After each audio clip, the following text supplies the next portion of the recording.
شیر کا ڈرپوک بچہ۔ ایک دفعہ کا ذکر ہے کہ ایک شکاری نے جنگل سے ایک شیر کا بچہ پکڑا۔ بچہ بہت چھوٹا تھا، وہ اپنی ماں کا دودھ پیتا تھا۔ شکاری اسے اپنے گھر لے آیا۔ شکاری کے بچے ننھے شیر کو دیکھ کر بہت خوش ہوئے اور وہ اس سے کھیلنے لگے۔ کچھ دیر میں شیر کے بچے کو بھوک لگی۔ وہ اتنا چھوٹا تھا کہ کچھ کھانا نہیں جانتا تھا، بس دودھ ہی اس کی خوراک تھی۔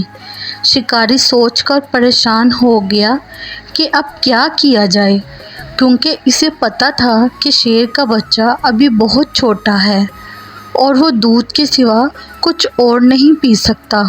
آخر اس کے ذہن میں ایک ترکیب سوچی۔ اس نے شیر کے بچے کو اپنی بکری کے ساتھ چھوڑ دیا۔ بکری کے بھی چھوٹے چھوٹے بچے تھے۔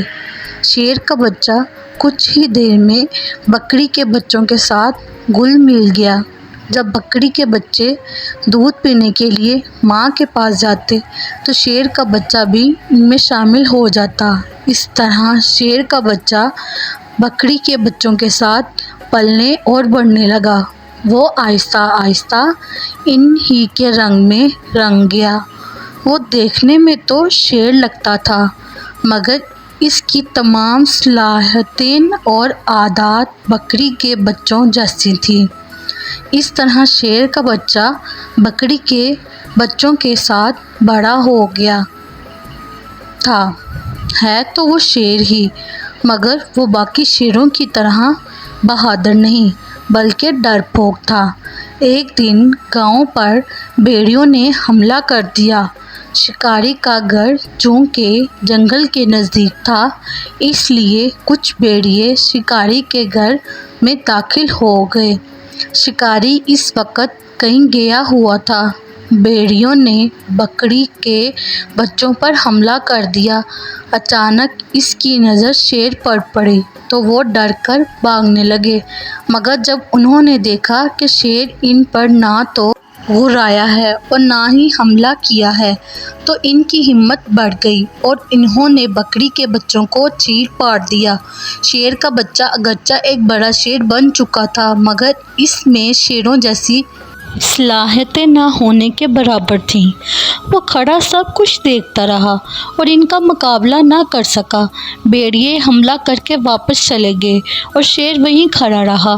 کچھ دیر بعد شکاری گھر واپس آیا تو یہ دیکھ کر حیران رہ گیا کہ شیر کے ہونے کے باوجود بھیڑیوں نے حملہ کر کے بکریوں کو چیر پاڑ دیا ہے اور شیر کچھ نہ کر سکا۔ اسے بے حد صدمہ ہوا۔ اس نے تو یہ سوچ کر شیر کے بچے کو بکری کے بچوں کے ساتھ چھوڑا تھا کہ وہ مصیبت میں ان کے کام آئے گا، مگر وہ یہ نہیں جانتا تھا کہ بکری کے ساتھ رہتے رہتے اس کی اپنی صلاحیتیں ختم ہو چکی تھیں۔ اگر وہ شیروں کے ساتھ جنگل میں رہتا تو پھر اس کی طرح شکار کرنے کا عادی ہوتا اور ان ہی کی طرح بہادر بھی ہوتا۔ شکاری نے سوچا کہ یہاں رہتے ہوئے تو یہ شیر بالکل بیکار ہے، کیونکہ یہ تو اس کے جانوروں کی رکھوالی یا حفاظت تک نہیں کر سکتا، اس لیے اس کا یہاں رہنے کا اب کوئی فائدہ ہی نہیں، تو کیوں نہ اسے جنگل میں ہی واپس چھوڑ دیا جائے تاکہ وہ اپنے ساتھیوں کے ساتھ رہتے ہوئے ان میں بھی ان جیسی ہی بہادرانہ صفات پیدا ہو جائیں۔ یہ سوچتے ہی شکاری نے شیر کو اپنے ساتھ لیا اور اسے واپس جنگل میں چھوڑ آیا۔ Thank you for watching. Please subscribe my channel for more videos.